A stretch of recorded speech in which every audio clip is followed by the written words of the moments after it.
வணக்கம், இது அறுசுவையும் ஆரோக்கியமும். இன்றைக்கி நம்ம சேனலில் டேஸ்டியான சேப்பங்கிழங்கு ஃப்ரை எப்படி பண்ணுறதுன்னு பார்க்கலாம் வாங்க. இது வந்துட்டு நம்ம சாம்பார், ரசம், பப்பு இந்த மாதிரி குழம்பு கூடையெல்லாம் வந்துட்டு ரொம்ப நல்லாயிருக்கும். நிறைய பேர் வந்து இது கொஞ்சம் வழவழன்னு இருக்கும், அதனால வந்துட்டு இதை அதிகமாக வந்து விரும்பி சமைக்க மாட்டாங்க. வழவழன்னு இல்லாமல் நல்லா கிறிஸ்பியாக எப்படி பண்ணுறதுன்னு பார்க்கலாம். இந்த சேப்பங்கிழங்கு ஃப்ரை பண்ணுறதுக்கு நான் வந்துட்டு சேப்பங்கிழங்கு வந்து நல்லா வந்து வேக வச்சுருக்கேன்.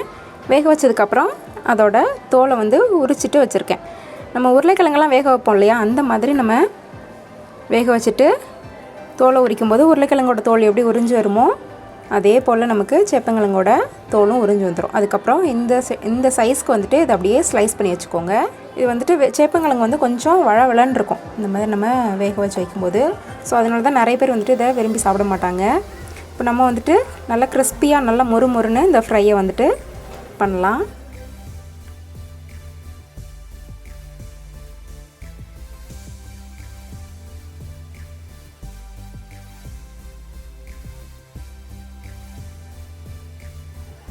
இந்த மாதிரி வந்து ஸ்லைஸ் பண்ணி வச்சுக்கோங்க.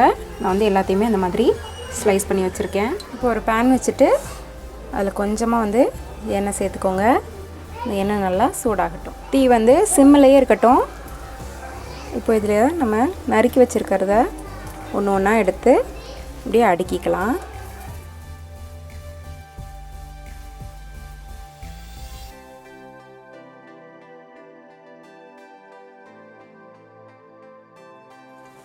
இப்போ இந்த எண்ணெயில் எடுத்து இந்த வரிசையாக அடுக்கி வச்சுட்டேன். இது லேசாக அந்த எண்ணெயில் வந்துட்டு நல்லா ஃப்ரை ஆகட்டும். தீ வந்து ரொம்ப கம்மியாகவே வச்சுக்கோங்க, சிம்லேயே வச்சுக்கோங்க.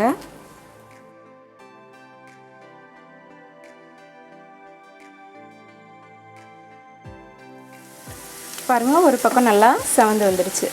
இப்போ நம்ம இதெல்லாம் திருப்பி போடலாம். ஓரளவுக்கு நல்லா செவந்து வந்துடுச்சு.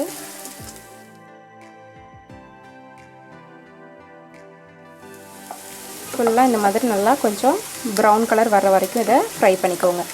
அப்போ தான் நமக்கு அந்த வளவளப்பு தன்மை இருக்காது, அந்த பிசுன்னு இருக்கும் இல்லையா, அந்த மாதிரி இல்லாமல் நல்லா கிறிஸ்பியாக மொறுன்னு இருக்கும், நல்லா டேஸ்டியாக.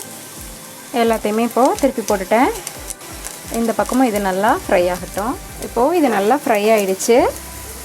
வந்து கொஞ்சம் இடம் கம்மியாக இருந்ததுனால மிச்சம் இருந்ததெல்லாம் இன்னொரு பேனில் வந்துட்டு இதே மாதிரியே ஃப்ரை பண்ணிடுறேன். அதுவும் பார்த்திங்கன்னா நல்லா ஃப்ரை ஆகிடுச்சு. இப்போ நான் வந்து எல்லாத்தையும் வந்து ஒரே பேனுக்கு மாற்றிக்கிறேன். இப்போ இதில் நம்ம மசாலா எல்லாத்தையும் கலந்துடலாம். மசாலா சேர்க்கும்போது தீ வந்துட்டு ரொம்ப கம்மியாக வச்சுக்கோங்க. 1 டீஸ்பூன் அளவுக்கு மிளகாய்த்தூள், 1/2 டீஸ்பூன் அளவுக்கு சீரகத்தூள், 1/2 டீஸ்பூன் அளவுக்கு கரம் மசாலா, 1/2 டீஸ்பூன் அளவுக்கு மஞ்சள் தூள், அப்புறம் இதுக்கு தேவையான அளவு உப்பு, இதையும் சேர்த்துக்கலாம். சேர்த்துட்டு நல்லா கலந்து விடுங்க.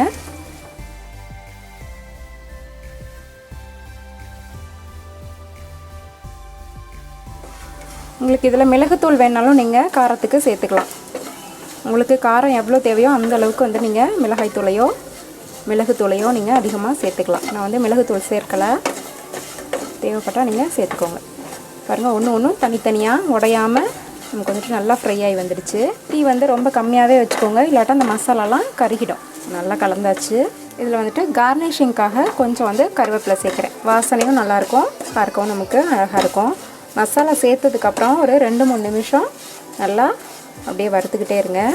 மசாலா அப்போ தான் நமக்கு அந்த சேப்பங்கிழங்குல இறங்கிட்டு டேஸ்ட் வந்து ரொம்ப நல்லாயிருக்கும், நல்ல கிறிஸ்பியாகவும் இருக்கும். இது வந்துட்டு நம்ம ரசம், சாம்பார் இது கூடலாம் சாப்பிடும்போது நல்ல டேஸ்டியாக இருக்கும். பாருங்கள், நல்லா முருகலாக வந்துடுச்சு.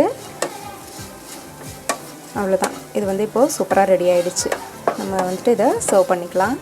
அவ்வளோதான், நம்மளோட சேப்பங்கிழங்கு ஃப்ரை சூப்பராக ரெடி ஆகிடுச்சு. நீங்களும் இதை ட்ரை பண்ணி பாருங்கள். இந்த வீடியோ உங்களுக்கு பிடிச்சிருந்ததுன்னா மறக்காமல் எங்களோட சேனலை சப்ஸ்கிரைப் பண்ணுங்கள்.